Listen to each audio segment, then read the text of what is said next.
మీకు ఈ ఆర్టికల్, ఈ రాష్ట్రపతి 1950కి సంబంధించిన ఆర్డర్ వర్తించదు. ఆర్డరు మేము గొర్రెలం కదా, వర్తిస్తాయి.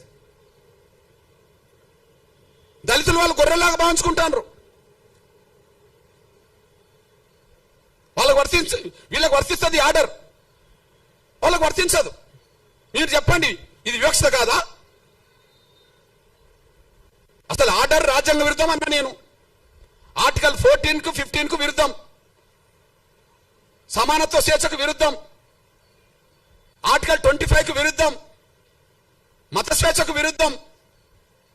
అంటే బ్రాహ్మణులు మాత్రం క్రైస్తవ మతం పుచ్చుకోండి అంటే ప్రచారం చేయవచ్చునా?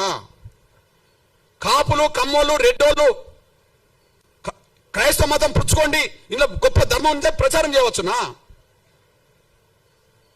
దశమ భాగం పేరుతో వాళ్ళు